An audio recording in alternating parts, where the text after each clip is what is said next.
저는 제가 이렇게 카메라 앞에서 서본 적이 별로 없어요. 제가 지난주에 동영상 보내주신 것을 제가 보면서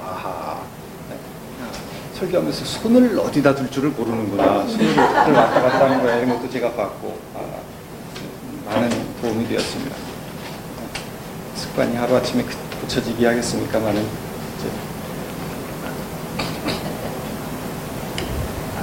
전라남도 화순군, 북면, 인곡리 그러면은 아주 깡 시골이에요. 거기서 제가 11년 목회했습니다. 그 당시 우리 교인들은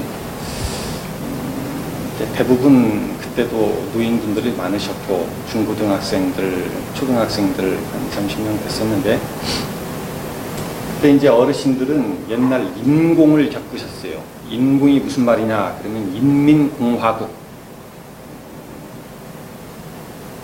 6.25 사변이 터지고 나서 인민군이 물밀듯이 밀고 내려와서 전라도를 다 장악을 하죠. 대구와 부산 조금 낙동강 전선 남겨놓고 전국을 다 장악을 합니다. 그때 엄청난 사람들이 죽어나갔고 특히 그 화순이라고 하는 곳은 화순에 백아산이라는 산이 있어요. 흰백자에다가 옛날은 어금니 아자를 썼는데 이제 그 아자를 고쳐서 거위 아자로 고쳤습니다. 딱 산을 보면은 이게 어금니처럼 생겼구나 딱 보여요.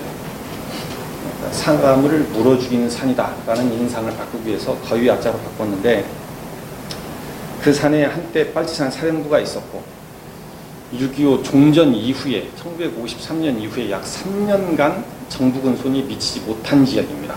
그래서 어떤 때는 군인과 이 경찰의 토벌대가 와서 그 지역을 장악을 하다가 어떤 때는 빨치산들이 내려와서 그 지역을 장악을 하다가 그래서 수도 없이 많은 사람들이 죽어나갔고 그 당시 우리 성도님들 중에서도 상당수가 산사람이라고 들어보셨습니까? 산에서 살던 빨치산이에요. 근데 이분이 무슨 공산주의 사상을 가져서 그런 게 아니라 어느 날 밤에 빨치산들이 총을 들고 마을에 탁 내려와서 사람들에게 총을 들이대고 전부 다 약탈해 갑니다. 소, 돼지, 쌀, 간장, 고추장, 된장, 반지꼬리, 이불 싹 다 털어서 산으로 올라가요. 산으로 올라간 다음에 못 내려가게 해요. 내려가다 걸리면 죽는 겁니다. 그러면 이제 같이 빨치산이 되는 거죠. 그런 모진 세월을 겪으셨어요. 한 분은 동굴 안에서 자연 동굴이 그렇게 많대요. 산에 찾아보면 동굴 안에서 3년을 살았는데 아들 셋을 동굴 안에서 병으로 다 잃어버려요. 세 번째 죽은 아들을 땅에다 묻고는 남편이 일어나지를 못했다 울면서 계시고 한 분은 손톱이 4분의 1, 5분의 1밖에 없어요. 왜 그러냐 했더니 그때 어린 시절에 동상 걸려가지고 다 손가락이 떨어져 나가서 손가락 앞부분이 떨어져 나가서 참 이루 말할 수 없는 분들 계십니다. 그런 분들로만 교회가 이렇게 모여 있어요. 가보니까 전부 다 60 이상씩 그때도 지금은 이제 그분들 다 이제 80, 90 다 되어갑니다. 이제 거기서 11년간 목회를 하면서 그러면 이제 다른 사람들이 저에게 물어봐요. 오 목사님 그 시골에 계시기가 좀 답답하지 않습니까? 많이 답답하지요. 초기에 얼마나 답답했냐면 제가 서울 한번 나오면은 서울 종로를 저기 종각에서 동대문까지 걸어가요. 괜히 나 한국 사람이야. 나 이렇게 자동차도 굴러다니고 불빛이 반짝이는 곳에서 살던 사람이야. 그거 한번 느껴보려고. 네, 그랬었죠. 그러고 나서 다시 또 시골 내려가서 보고 보다가 교회가 이런 거구나. 교회가 이런 거 어마어마한 가치가 여기에 있다. 어마어마한 아름다움이 여기에 있고 넉넉함이 여기에 있고 이런 것들을 제가 발견을 해가면서 제가 이제 점점 목회자로서 이렇게 만들어져 가는 것이죠. 우리는 숫자를 굉장히 좋아하고 숫자 없이는 살 수가 없어요. 사실 오늘날 지금이 몇인가 그러면은 숫자로 얘기를 해야지 알아듣습니다. 근데 그 당시 우리 성도님들은 음력 스무 하루에 해걸음판에 모여가지고 음력 스무 하루 해걸음판에 모여가지고 우리가 교회에서 이것저것 음식을 만들고 음력 스무 하루 해걸음판. 중국에 나가 있는 선교사님 중에서 저기 중국 서쪽 지역으로 가서 동향족이라는 소수민족이 있습니다. 똥샹주라는 독이 있는데 부족이 있는데 대부분 이제 이슬람 믿는 족속이죠. 여기 가서 글자가 없는 족속이기 때문에 그들에게 문자를 만들어주고 그러면서 문자를 만들어주면서 그림 성경을 가지고 접근을 하면서 전도를 해서 몇 명을 이제 신자를 얻어서 신약 성경을 번역이 이제 완단했죠. 그런 분이 계신데 글자가 없다, 숫자가 없다. 굉장히 복잡해집니다. 내가 닭을 50마리를 길렀는데 쪽제비가 와서 2마리를 물어 죽였어. 몇 마리가 남았는지에 대한 감이 없어요. 이제 이 사람들. 옆집에서 꼬맹이가 와서 닭서리를 3마리를 해갔어. 그래도 뭘 알게. 숫자가 없으면 이런 거죠. 얼마나 불편합니까? 그래서 우리는 이제 숫자를 배우고 글자를 배우면서부터 굉장히 편안하다고 생각을 하는데 뜻밖의 이런 문제에 닥칩니다. 여러분 다들 어린 왕자라는 책을 읽어보셨죠? 생텍쥐페리의 어린 왕자를 다들 읽어보셨을 걸로 알고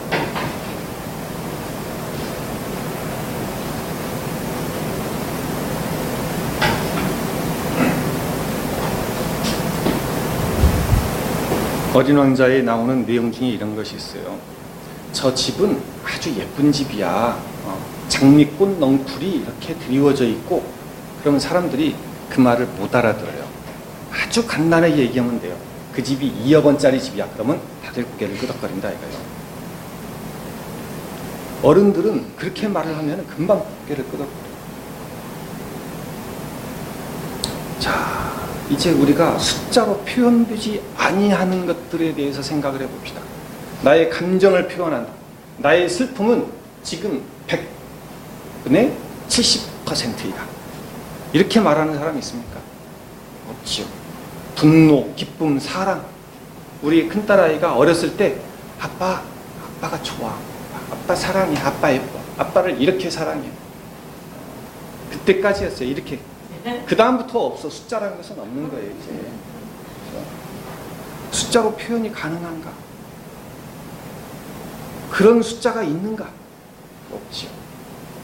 그러면 이제 교회를 한번 생각해 봅시다. 교회라는 이 우리들의 모임을 숫자로 표현을 해 보시오.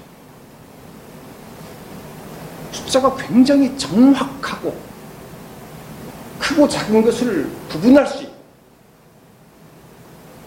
편리한데 교회를 숫자로 표현해 보십시오. 가정을 숫자로 표현해 보십시오. 표현을 할 수 없습니다. 우리의 신앙을 숫자로 표현 가능한가?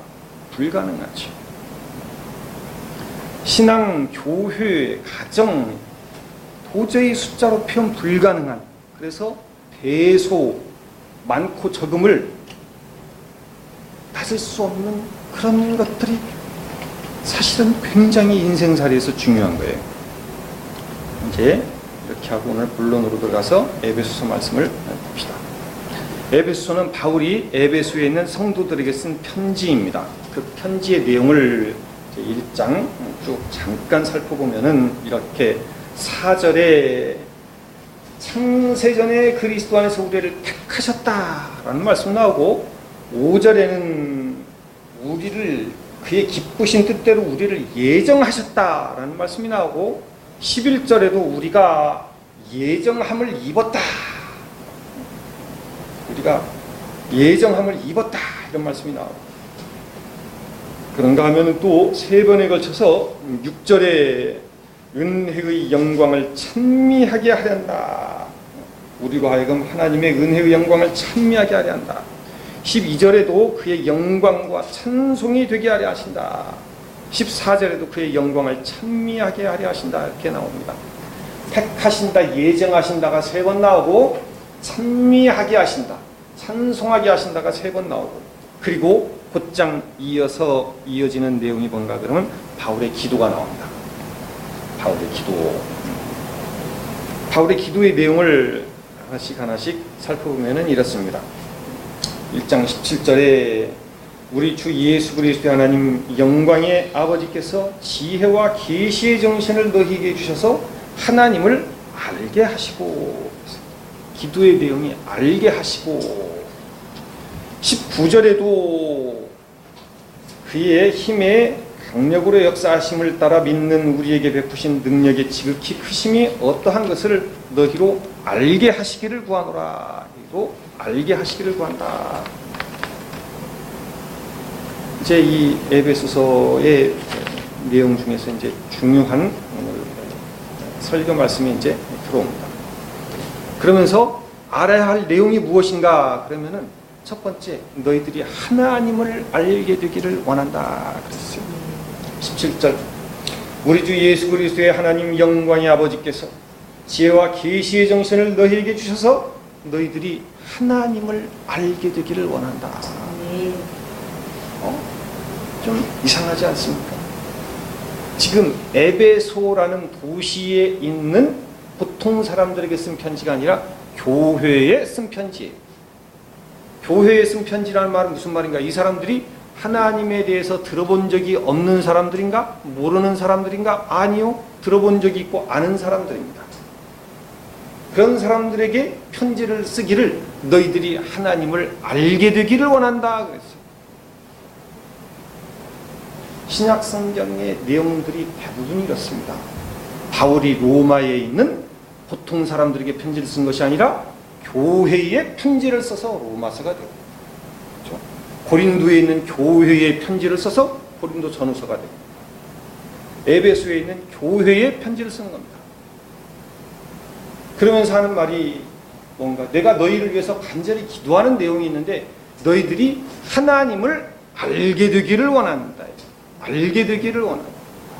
그러면 이제 이 알다라는 말에 대해서 좀 우리가 생각을 해봐야 됩니다. 우리 바로 맞은편 집에 사는 사람은 저에 대해서 어느 정도 알까요? 저 집에 이렇게 생긴 사람이 살아. 그 정도 알죠. 그 정도 안다요. 근데 이제 우리 아들이 알고 있는 저는 훨씬 아는 내용이 많아요. 아빠가 코를 엄청나게 골아댄다부터 시작을 해서 아빠가 이런 때는 화를 내신다. 아빠가 좋으면은 이런 표정을 짓는다. 제 아내는 훨씬 더 깊이 알죠. 지금 뭐라고 바울이 기도를 하냐면은 에베소 교회 교인들이요, 당신들이 하나님을 더 깊이 그렇게 알려면은 그냥 단순히 지금까지 조금씩 이렇게 들어서 아는 것 말고 더 깊이 알려면은 그 어떤 뭔가가 있어야 된다. 이게 사람의 힘으로 되는 일이 아니기 때문에 내가 기도한다. 기도해서 하나님께서 은혜를 주셔야지, 지혜를 주시고 계시를 주셔야지 당신들이 하나님을 더 깊이 알아갈 수 있다. 또 알아야 될 내용이 뭔가 했더니 18절, 너희의 마음의 눈을 밝히사 그의 부르심의 소망이 무엇인지 너희들이 알게 되기를 원한다. 하나님께서 당신들을 부르셨는데 왜 부르셨는지, 무슨 소망을 가지고 부르셨는지 알게 되기를 원한다. 성도 안에서 하나님께서 주신 그 기업의 영광의 풍성하심이 얼마나 풍성하신지 당신들이 알게 되기를 원한다. 하나님의 능력이라는 것이 얼마나 엄청난 것인지 당신들이 알게 되기를 원한다. 그 능력은 그리스도를 죽은 자 가운데서 부활케 하셨다. 모든 이름 위에 예수 그리스도를 뛰어나게 하셨다. 만물을 예수 그리스도의 발 아래 복종케 하신다. 그를 만물 위에 교회의 머리로 주셨다 그랬어요. 22절 중요한 말씀이니까 우리 다 같이 한번 읽어봅시다. 22절 시작. 또 만물을 그 발 아래 복종하게 하시고 그를 만물 위에 교회의 머리로 삼으셨느니라. 중요한 말씀. 바울의 세계관이 나왔어요. 만물은 다 예수 그리스도의 발 아래 복종케 된다. 예수님을 만물 위에 교회의 머리로 주셨다. 이 짧은 표현 안에 바울의 세계관, 바울의 역사관, 바울의 가치관이 드러났어요. 이 짧은 구절 안에 만물이 있고 만물 위에 뭐라고 그랬죠? 다시 보세요. 만물 위에, 위에라는 단어 바로 뒤에 뭐가 나오죠? 만물 위에 교회. 교회의 머리 그리스도. 만물이 있고 만물 위에 교회가 있고 교회의 머리가 그리스도예요. 이런 말씀이었군요. 아하, 에베소서가 지금 이런 말씀을 하시는군요. 그 교회라는 데가 근원이 어디에서부터인가 그러면 창세 이전에 우리를 택하심부터 시작을 한. 그렇군요. 대한민국은 1948년부터 시작을 하는데 하나님의 나라는 창세 이전에 하나님께서 택하심부터 시작을 하는군요. 그리고 그 교회가 만물보다 위에 있군요. 만물의 위에 교회. 교회의 머리 그리스도. 바울이 역사를 바라보는 눈, 바울이 온 세상을 바라보는 눈, 바울의 가치관. 우리는 돈에 적혀있는 숫자로 가치를 매기는데 굉장히 익숙해졌어요. 그렇죠? 그래서 신사임당은 세종대왕 5을 당해내요. 그런데 이 교회는 어느 곳인가? 여기에 대해서 좀 우리가 좀 의아해 하지 않습니까?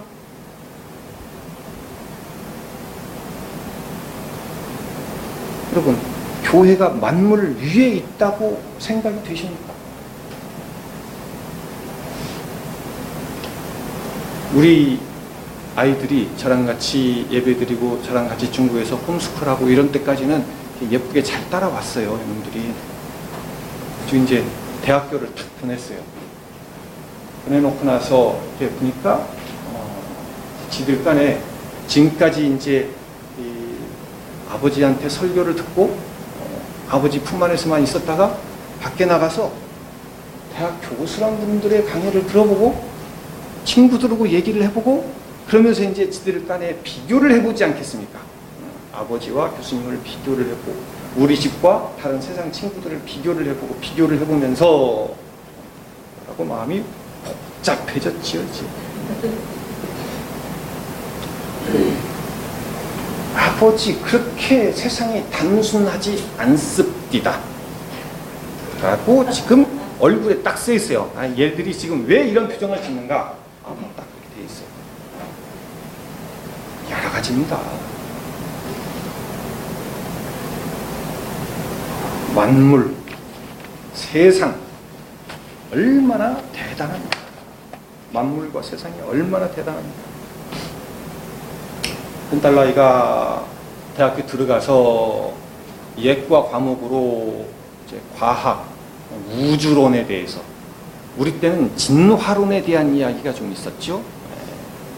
진화론에 대해서는 교회에서 하도 많이 반박을 해대고, 그 다음에 이제 우리 중학교, 고등학교 교과서에 우주론이 들어가는데 우리 아버지, 어머니 또래들은 우주론이 뭔지 우리 때는 없었어요. 우리 때는 과학이 물리, 지학, 생물, 화학 4개였죠. 우리 지금 이 친구들 세대에 지금 우주론이 들어갑니다.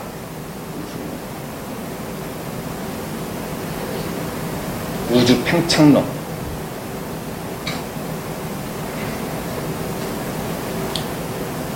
빅뱅이라고 하는 대폭발이 있었다라는 것을 전제로 하고 시작을 해요. 놀랍습니다. 빅뱅. 옛날 대폭발이 있어서 오늘날의 우주가 생겼다. 그 교수의 강의를 들어보고 나머지 외국의 유명한 교수들도 다 그렇게 얘기를 한다는데 아버지만 달로. 그러면은 얘가 그것을 놓고 나한테 와서 이렇게 교수님이 강의를 하는데 이에 대해서 어떻게 생각을 하십니까? 이러면 제가 좀 얘기를 할 텐데 얘기를 안 하고 이제 살살 눈치를 보는 거죠.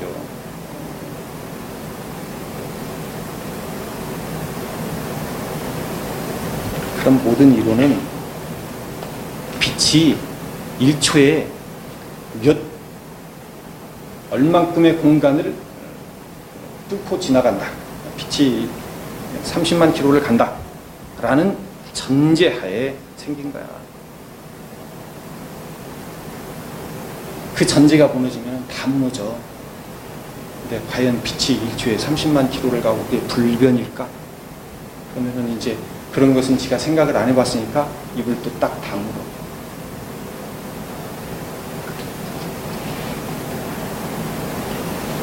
아빠, 세상 과학은 이렇게 대단한데 우린 지금까지 성경책만 세상에 대단하죠.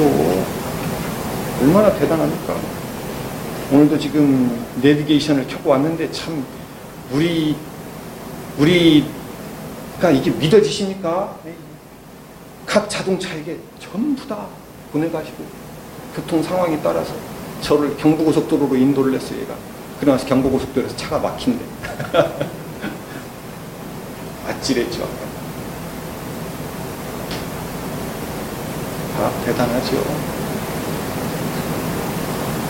과학이 발달하는 것처럼 교회도 뭐가 막 발달하는 것이 눈에 보이면 좋겠는데 교회는 계속해서 이 책만 붙잡고 있어. 그러니까 아이들이 이제 이에 대해서 점점 자신이 없어지는 겁니다. 세상은 막 빌딩이 막 올라가요. 아파트 짓는데 금방 올라가요.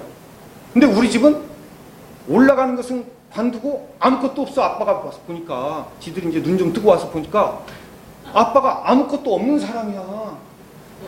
아빠 지금까지 돈 안 벌고 뭐 했어? 그렇죠. 나는 아빠처럼 안 살아. 이 과정을 겪어야 돼요. 이 과정을 겪어야 돼. 나는 절대 아빠처럼 안 살아. 아빠 왜 엄마하고 우리를 이 고생을 시켰어? 이제 우리 큰아들 놈은 직접적으로 저한테 놓고 하는 겁니다. 예. 뭐 아찔아찔해요. 심장에 비수를 꽂아요 이놈이. 대단합니다. 이 과정을 겪어야지. 얘가 지금 솔직하고 정직하게 얘기를 하는 거죠. 만물이 얼마나 대단합니까? 이 세상이. 만물 안에 뭐가 들어갑니까? 인류 역사가 다 들어가네. 그렇죠? 알렉산더가 들어가고 징기스칸이 들어가고 나폴레옹이 들어가고 인류 역사상 최대의 대제국을 최대 면적의 큰 나라를 세운 사람 징기스칸입니다. 징기스칸의 후예들이 세운 원나라 가장 넓은 면적을 차지했죠. 그런가 하면 우리들의 믿음의 조상 아브라함 좀 이따 보겠습니다. 무슨 땅을 얻었던가? 막벨라 굴. 그거 얼마죠? 은 400세겔. 은화 400냥. 은화 400냥.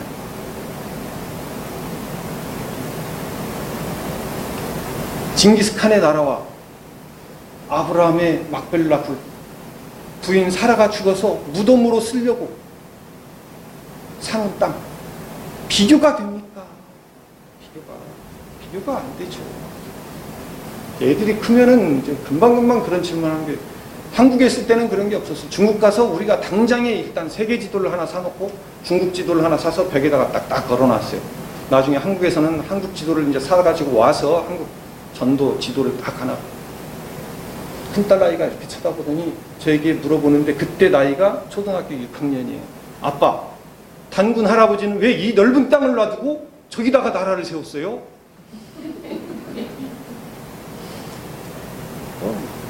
애들도 다 비교를 하는 겁니다. 세상과 교회를 비교를 하고 대학 교수의 강의와 아빠의 설교를 비교를 하고 세상의 과학과 성경을 비교를 하고 다 비교를 해야 돼요. 비교를 안 하고 얼렁뚱땅 넘어가서 그 과정을 시원찮게 겪은 애들이 나중에 나이 30, 40, 50대여서 뒤집어지면 그때는 정말 곤란합니다. 빨리 찾아와야 돼요. 과정을.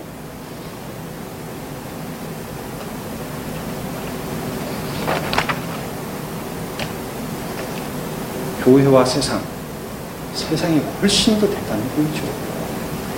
그렇지 않습니까? 교회가 무슨 힘이 있어요? 무슨 돈이 있어요? 뭐가 있어요, 이게? 심지어는 재미도 없어.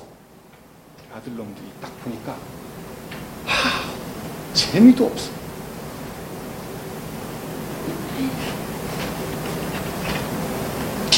제가 지금 요새 이제 경희대 주변에서 사역을 하면서 경희대 기독교수 협의회 회장을 맡고 있는 이제 한 교수님, 이병헌 교수님이라는 분하고 만나서 얘기를 했는데 그분이 그런 얘기를 합니다. 그분이 이제 박사위가 4개인데 지금 5개째를 이제 도전하고 계신데 호텔 경영학 박사에다가 상담 심리학 박사에다가 신학도 하셨어요. 신학 박사도 있고 부동산학까지 하셨어요. 이분 또 세상 또 일정에 밝아요. 교수님 상담 심리학을 하셨는데 처자식 말 잘 듣게 하는 상담 심리학 있습니까? 그런 거 없어요. 자식들을 눈에 보기에 우리들은 꼰대예요. 꼰대. 아, 그렇군요. 예, 목사님이나 저는 꼰대예요. 지네 친구들이 말하면 그럴싸하게 따라가고 우리가 말하면 안 듣습니다. 교수님 집도 그렇습니까? 우리 집은 참말로 더 심해요. 그러면서 이제 한참 우리들이 묻고 떠들었죠. 그 아이들 눈에 보기에 세상이 재미있어요. 세상이 위대해 보이고, 그리고 교회라는 데는 전혀 위대해 보이지 않고 발전하고 있지도 않고 발전 가능성도 안 보이고 계속해서 수천 년 동안 이 책만 붙들고 있으니까 고리타분하고, 그래서 나온 말이 꼰대입니다.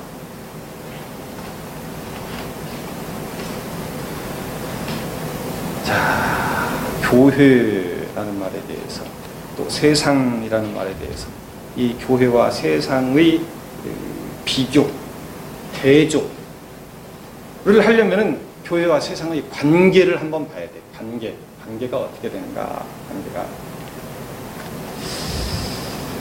창세기 12장 1절에 우리가 익히 잘 아는 구절이라 생각을 하고 제가 그냥 창세기 12장 1절, 2절, 3절 제가 공독합니다.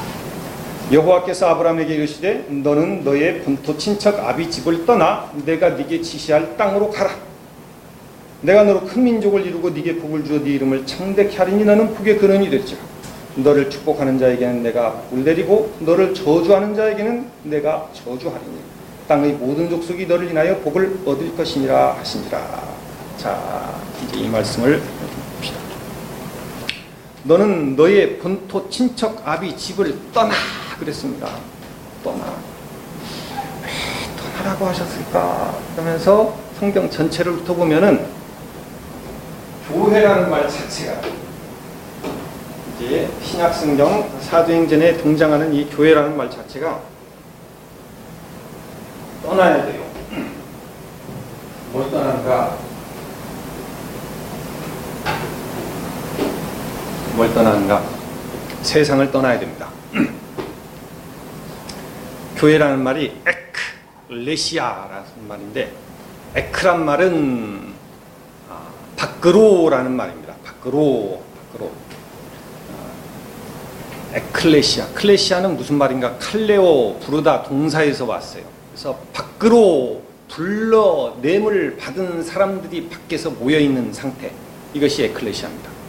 무엇으로부터의 밖이죠? 이 세상으로부터의 밖이. 그러니까 세상 밖으로, 만물 밖으로 불러내어서 그 불러냄을 받은 사람들끼리의 모임. 여기가 에클레시아 교회입니다. 지금 하나님께서 에클레시아를 만드시는 것이죠.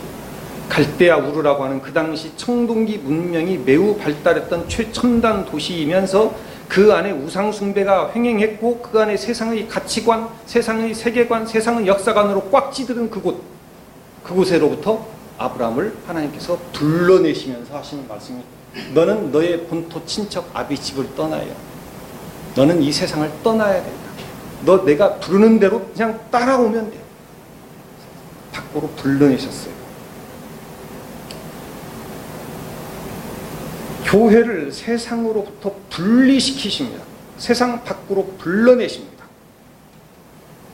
아브라함을 부르시는 하나님. 이렇게 해서 이 에클레시아가 위대하죠. 이때부터 이제 본격적으로 하나님께서 하나님의 나라, 하나님의 교회를 세워나가십니다. 본격적으로. 세워나가실 때 하나님께서 아브라함을 부르신 부르심의 소망이 무엇인가? 부르심의 소망이 무엇인가? 너를 축복하는 자에게는 내가 복을 내리고 너를 저주하는 자에게는 내가 저주하리니 땅의 모든 족속이 너를 인하여 복을 얻을 것이니라. 그것이 부르심의 소망이었어요. 땅의 모든 족속이 결국 너로 말미암아서 복을 얻게 될 것이다. 이 부르심의 소망을 가지고 하나님께서 아브라함을 부르셨고 그로 인해서 이제 창세기가 진행이 되어져 갑니다. 그러다가 창세기 46장으로 가면은 무슨 내용이 있는가 하면 이제 아브라함의 후예들이 야곱과 그의 아들들이 이집트 땅으로 들어가게 된다라는 말씀이 있습니다. 46장 2절에서 3절 밤에 하나님이 이상 중에 이스라엘에게 나타나시고 불러 가라사대 야곱아 야곱아 하시는지라 야곱이 가로되 내가 여기 있나이다 하매 하나님이 가라사대 나는 하나님이라 네 아비의 하나님이니 애국으로 내려가기를 두려워 말라 내가 거기서 너로 큰 민족을 이루게 하리라. 이상하다고 생각이 안 드세요? 야곱의 할아버지 아브라함 때에는 하나님께서 갈대아 우르라고 하는 세계 최첨단의 문명 도시에서 아브라함을 끄집어내셨더니 어느 정도 세월이 지나고 야곱의 족속이 이제 12아들을 갖게 되고 야곱이 그 12아들 사이에 시기와 알력이 있어서 형제를 팔아먹는 과정이 있고 그들 가운데 많은 범죄 사실이 드러나죠. 이제 세겜 족속을 학살한 사건이 있고 유다는 며느리와 사이에서 쌍둥이를 낳게 되는 해괴한 일들이 일어나게 되고 11번째 아들을 다른 아들들이 팔아먹는 있을 수 없는 범죄가 나타나고 그리고 나서 이제 그들이 아이고 큰일 났습니다. 아이고 잘못했습니다. 라고 말이 나올 때쯤 돼서 그 말이 나올 때쯤 되니까 하나님께서 이제 됐다 해요. 너희들은 다시 세상으로 들어가. 세상 한가운데로 들어가. 그러니까 에클레시아라는 말이 불러낼 뿐만 아니라 불러내서 완전히 동떨어져 갖고 있는 것이 아니에요. 무슨 유럽의 수도원, 한국의 저 깊고 깊은 산속에 있는 절간 이런 게 아니에요. 불러냈는가 해서 어느 정도 훈련이 되면은 또 세상 한가운데로 집어넣습니다. 이집트라고 하는 그 당시 세계 최강대국으로 들어가야 돼요.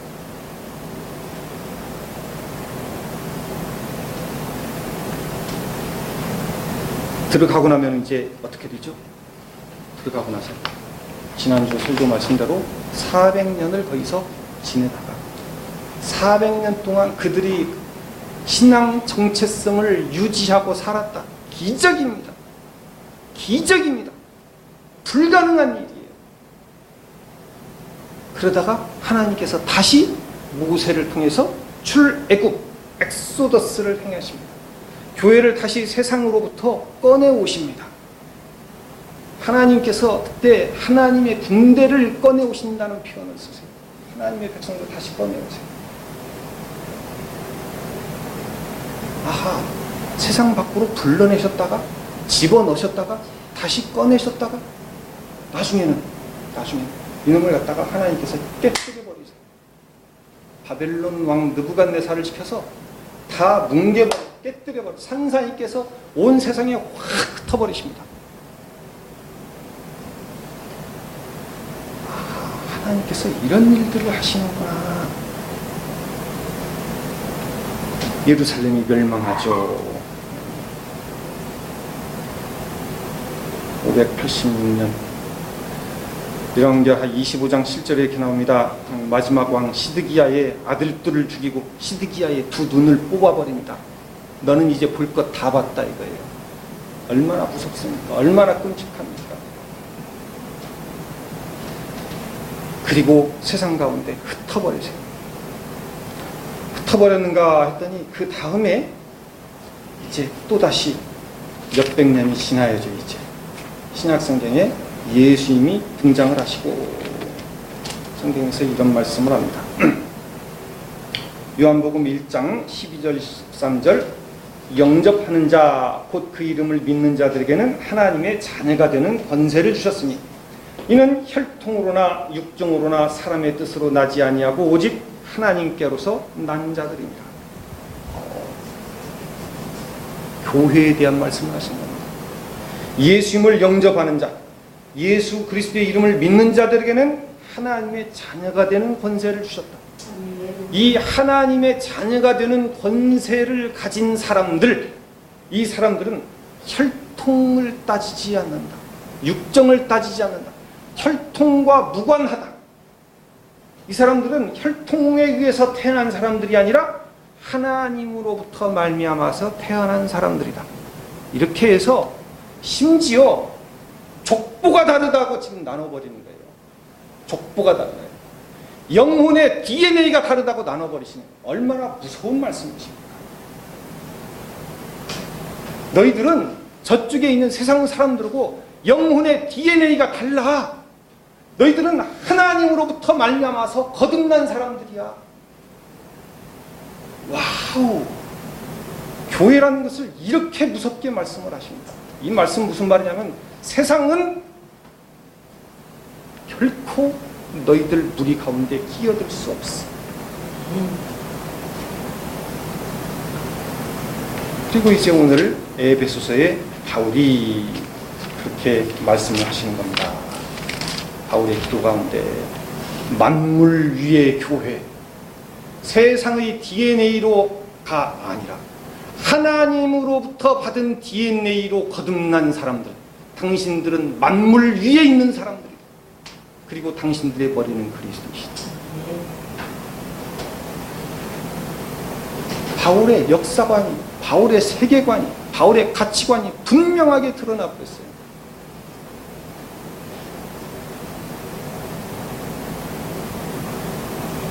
그래서 예수 믿는 사람들은 어떤 관점에서 보면 굉장히 독선적이고 굉장히 교만한 사람들입니다.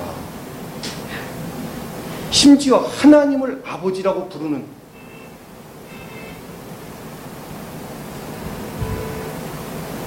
우리 아버지가 현대자동차 사장이야. 이것만 해도 얼마나 대단할 겁니까? 하나님이 우리 아버지야.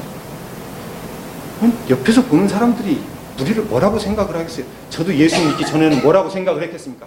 사기꾼 놈들. 정신이 이상하잖아. 맞아요. 정신이 이상해요. 나도 정신 멀쩡할 때도 살아봤고 정신 이상할 때도 살아봐서 알아. 당신들이 나를 지금 정신 이상하다고 보는지 내가 잘 알아. 두 세상을 다 살아봤습니다.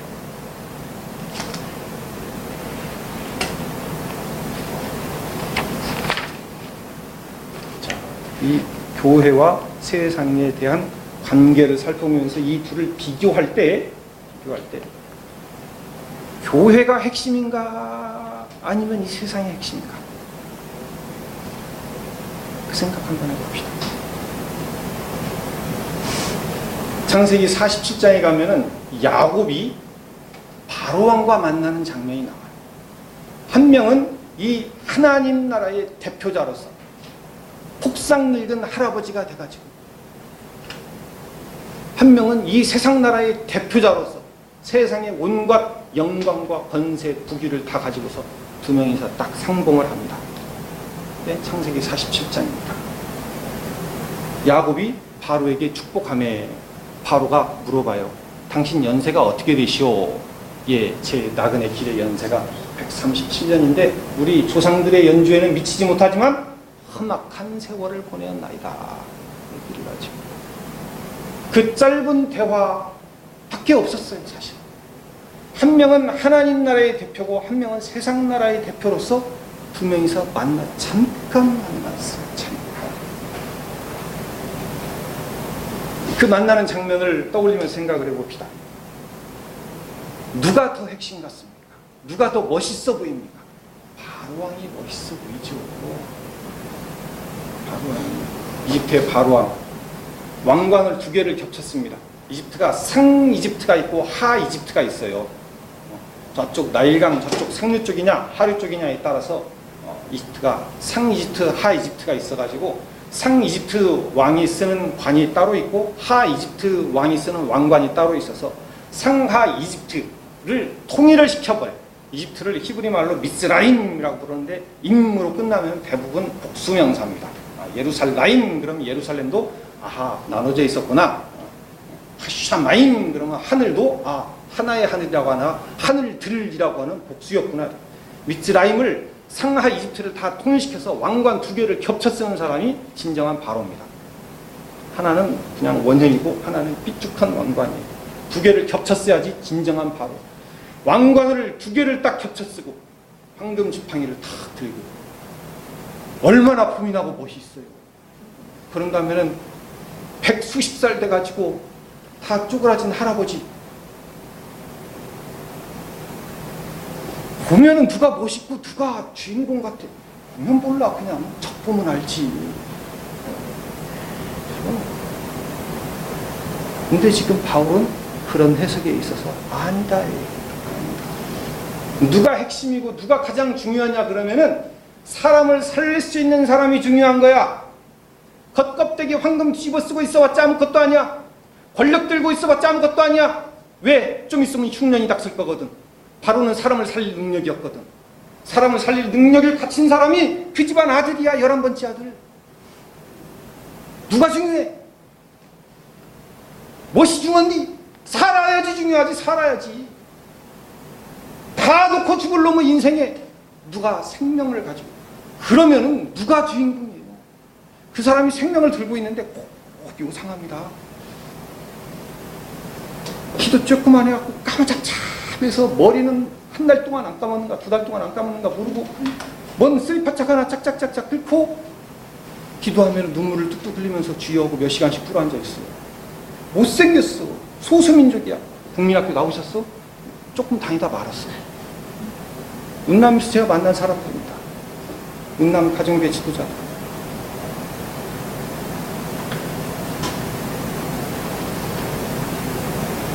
말이 선교하러 가지 제가 가서 많이 배워요. 아니 그때 어떻게 살아남으셨습니까? 어떻게 마초동역 시대에 어떻게 살아남으셨어요? 제가 많이 배워요. 그런 분들이 진짜 핵심이고 진짜 주인공이에요. 그렇게 껍데기가 그럴싸하면은 대부분 아닙니다. 껍데기가 그럴싸하면 대부분 아니에요. 서울에 있는 교회에 와서 껍데기가 그럴싸한 교회를 가면은 뭔가 아닙니다.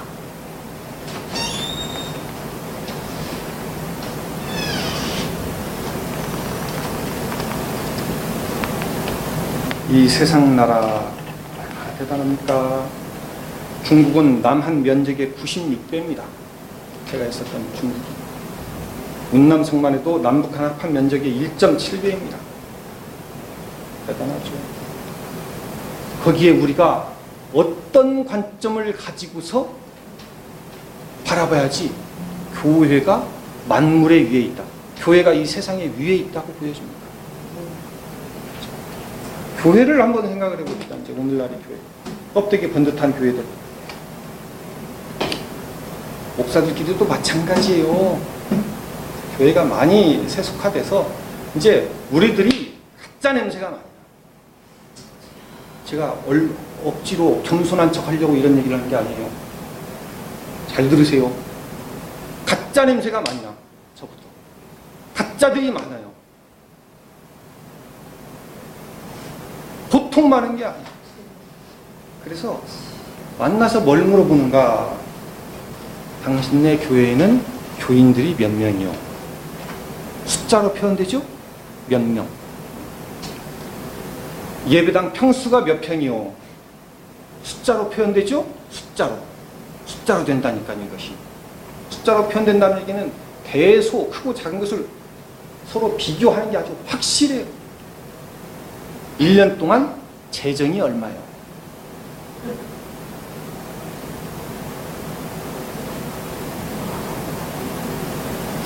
이 관점을 가지고서 성공했네. 목표에 성공하셨구만요.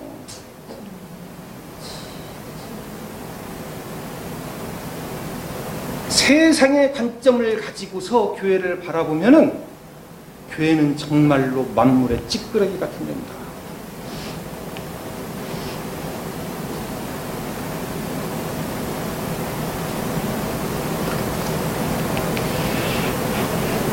이 교회 얼마짜리요? 하는 얘기하고 똑같아요. 당신의 기독교 신앙은 얼마짜리입니까? 하는 얘기하고 똑같아요. 더 나아가 볼까요? 당신의 신은 얼마짜리요? 그것도 똑같은 얘기예요.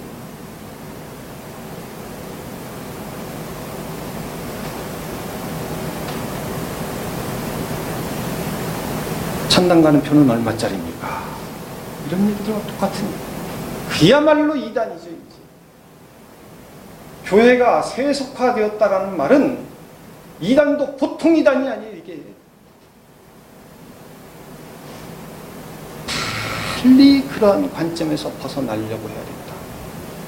주 예수 그리스도께서 십자가에 피 흘려 죽으신 그 사랑의 은혜는 결코 숫자로 표현될 수가 없어.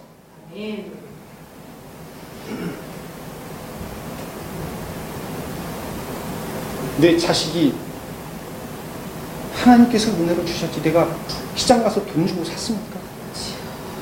내 아내 돈 주고 샀습니까? 우리 어머니 돈 주고 샀습니까? 내 심장은 얼마짜리입니까? 가장 중요한 것들이 숫자로 표현이 되던가요? 안 됩니다. 마찬가지로 우리들의 신앙을 누가 감히 세상 관점을 동원해서 숫자로 환산을 한다? 있을 수 없는 일입니다. 교회의 가치는 어디에 있는가? 하나님께서 우리를 부르신 부르심의 소망에 있어요. 아멘. 아브라함을 부르신 부르심의 소망. 천하 만민이 너로 인해서 복을 얻을 것이다. 1차로 이루어진 것이 요셉이 그 7년 대기근을 넘기게 해줘서 수많은 사람을 살려내지요. 그 다음에 2차로, 3차로 계속해서 나와서 결국은 예수 그리스도께서 이 땅에 오십니다. 그런 말씀이셨군요. 교회가 존귀한가?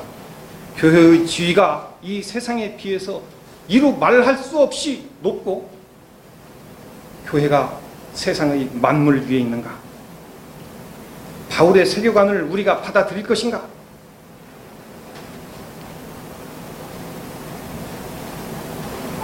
우리가 바울의 이런 세계관을 받아들일 때와 받아들이지 않은 상태로 있었을 때 우리에게 어떤 차이점이 있는가?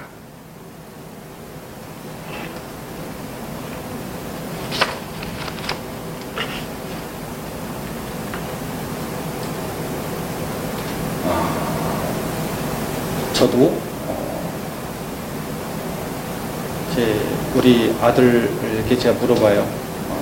막둥이 아들한테 성산아, 너 아빠가 지금 얼굴이 병색이 있고 아픈 얼굴이냐? 우리 아들내미 하는 말이 예. 즉석에서 대답이 딱 나와요. 우리 애들 아주 정직했어. 아빠 아픈 얼굴이에요. 제가 그것을 카메라로 1시간 설교한 것을 제가 보면서 제가 확실히 알았어요. 잠깐 거울 봐서는 몰라. 제가 찡그리는 얼굴이에요. 왜? 몸이 지금 안 좋거든요. 피가 피곤하고 아프거든. 왜 아픈가? 원래 아플 사람이 아닌데, 건강한 사람인데. 속상한 일들을 겪으면서 아파요. 사람이 속이 상하고 감정이 상하면 1차적으로 자기 몸을 치든지 아니면은 바깥으로 공격을 해야 되는데, 바깥으로 공격을 못하면은 사람이 자기 몸을 치게 돼 있어요. 제일 많이 치는 데가 위장입니다. 위장. 우리가 망가지다 이제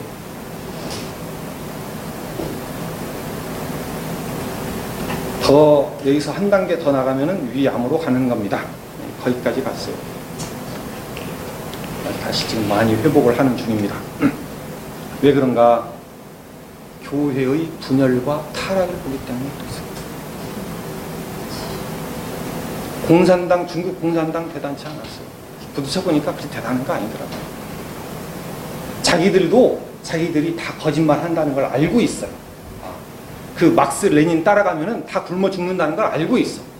그래서 자기들은 이미 자본주의 시장 경제 다 끌어다녔고, 그리고 공산당들은 돈과 권력만 가지고 있고, 나머지 경제는 다 자본주의식으로 돌아간다.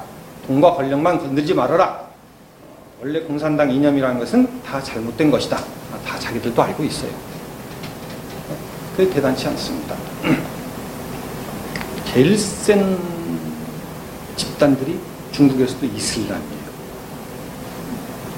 중국의 이슬람교가 한 2,500만 명 정도 될 건데, 그 사람들이 훨씬 공산당보다 셉니다. 그래도 뭐 이슬람 때문에 제가 몸이 다 망가지고 뭐 이러지 않아요. 보다 훨씬 더 큰 것은 교회의 분열과 타락으로 인해서 속이 상하고 분노가 치밀어 오는데 분노를 억누르니까 속이 망가지는 것이죠. 이에 대해서 이제 이 바울의 세계관을 받아들이면 우리에게 무슨 좀 변화가 있습니까? 교회가 만물보다 또 위에 있는, 이 세상 어떤 위인, 어떤 나라보다도 더 위에 있는 단체이다. 알렉산더, 징기스칸, 나폴레옹보다도 위에 있다. 그들의 나라들, 바벨론, 페르시아, 그리스, 로마, 오늘날의 러시아, 중국, 미국보다도 더 위에 있다. 라는 이 세계관을 가지면 우리들의 신앙생활에 무슨 변화가 있을까요?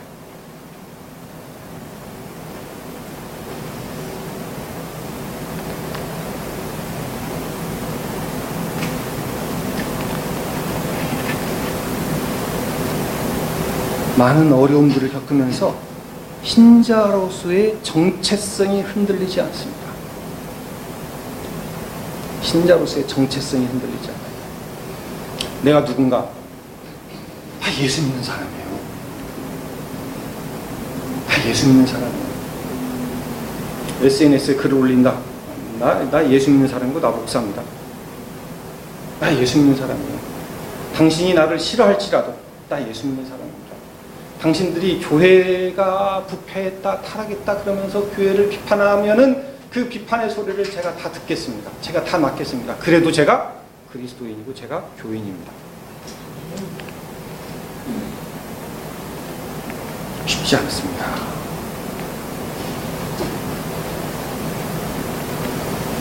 교회가 이토록 존귀한 곳이기 때문에 그 교회에 문제가 생겼다고 해서 교회를 쉽게 비판하고 정죄하고 교회를 떠나고 교회를 향해서 욕을 하고 저주하지 않습니다.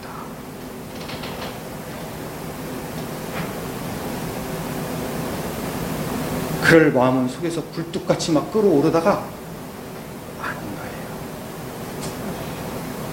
어떤 분이 그런 말씀을 하세요.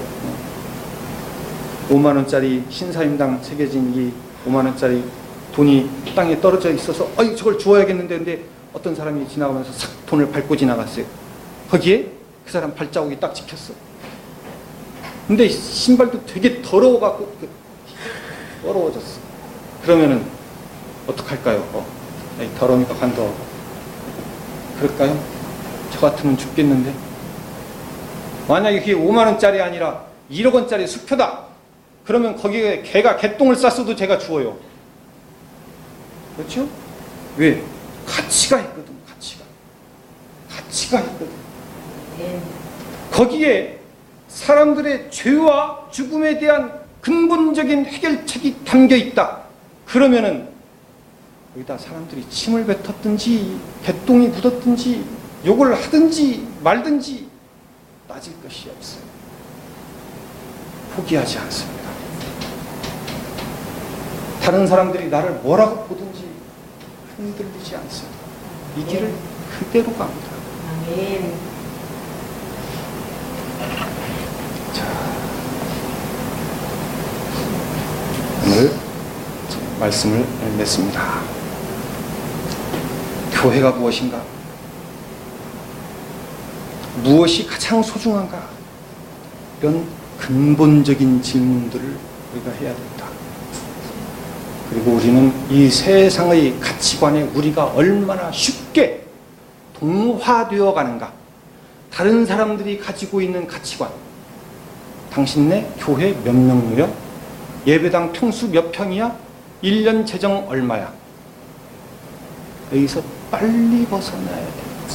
이 안에 생명이 있다면, 이 안에 예수 그리스도의 십자가에 피 흘려 죽으신 그 보혈이 흐른다면 나머지 것들은 뭐 대단한 것이 아닙니다. 그리고 우리는 흔들리지 않고 우리의 길을 곧장 갈 것입니다. 기도합시다. 우리 하나님 아버지,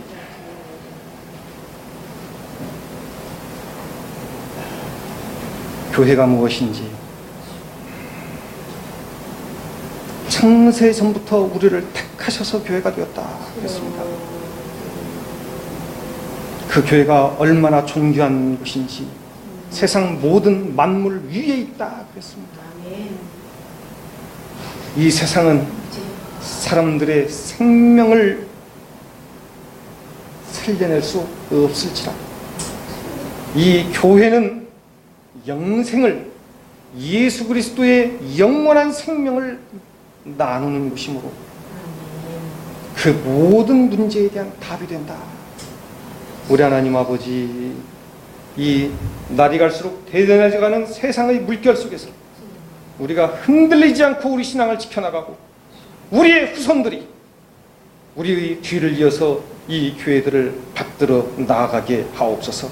아멘. 주 예수 그리스도의 오시는 날까지 그리하게 하옵소서. 아멘. 예수님 이름으로 기도드립니다. 아멘. 아멘.